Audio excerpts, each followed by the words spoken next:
அவன் எப்போதுமே மீனத்துக்கு வந்து எல்லாத்துக்கும் சுக்கிரன் நல்லது பண்ணுவாரு. மீனத்துக்கு மட்டும் சுக்கிரன் நல்லாவே பண்ண மாட்டாரு. இப்ப இவளுக்கு என்னன்னா 12ல ராகுவும் எல்லாமே கரெக்டா இருக்கு. ஓஹோ நீங்க ஆடிடக்கூடாது.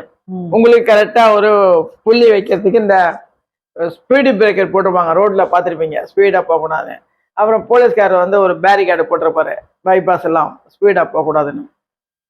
அது போல நல்ல டைம் வந்துருத்தோ அப்படின்னு சொல்லிட்டு நீங்க ஆடிடக்கூடாது, பாடிடக்கூடாது அப்படிங்கிறதுனால 12ல இருந்து ராகுவும் சனியும் உங்களை பார்க்குறாரு.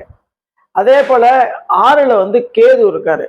ராகுவை போல கொடுக்குறவங்க கிடையாது, கேதுவை போல கெடுக்கிறவங்க கிடையாது. இப்ப சுக்கிரன் இப்ப மீனராசிக்காரங்க எங்கெங்கெல்லாம் உஷாரா இருக்கணும் இப்ப சொல்லிட்டேன் இல்லையா, எல்லாம் சுபிஷமா சொல்றேன்னு சந்தோஷமா இருக்காதீங்க.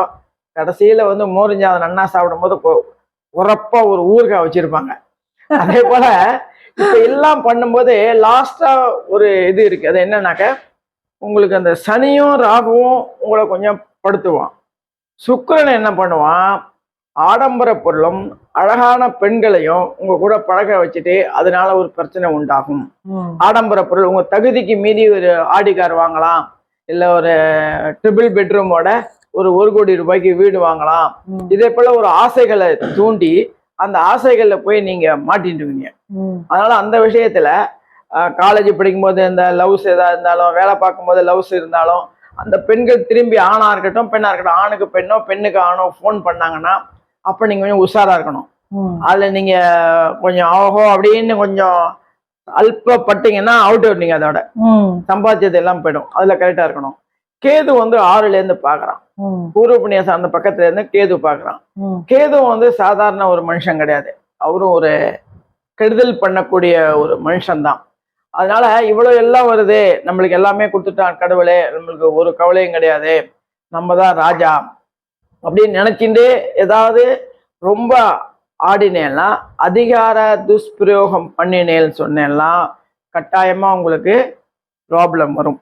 ஆனா 5, 7, 9 சூப்பரா இருக்கு, நன்னாதான் இருக்குது. நீங்க பட்ட சொன்ன கஷ்டங்கள் எல்லாமே உங்களுக்கு வந்து கதிரவனை கண்ட பனி போல எல்லாமே ஒதுங்கிடுது. அவ்வளவு அருமையா இருக்கு உங்களுக்கு. இவ்வளவு அருமையா இருக்குன்னு சொன்னாலும் நீங்க ஆடிடக்கூடாதுன்னு சொல்லிட்டு திருப்பி கொண்டு வைப்பாங்க. மொத்தமே இது வந்து உங்களுக்கு ஒரு 56, 57 நாள் தான் இருக்கும். இந்த 56, 57 நாளுக்குள்ள நீங்க என்னென்ன சாதிக்கணுமோ எல்லாத்தையுமே சாதிச்சுக்கலாம். கோர்ட்டுல இருந்து, கேஸ்ல இருந்து, படிப்புல இருந்து, கடன் கொடுத்தவன்ல இருந்து, கடன் வாங்கினவன்ல இருந்து, என்னென்ன ப்ராப்ளம் இருக்கோ எல்லாமே உங்களுக்கு சாதகமா தான் முடியும். ஏன்னா அவ்வளவு சூப்பரா உங்களுக்கு வந்து அமைஞ்சிருக்கு மீனத்துக்கு. ரொம்ப நாளைக்கு அப்புறம் இப்பதான் அமைஞ்சிருக்குது.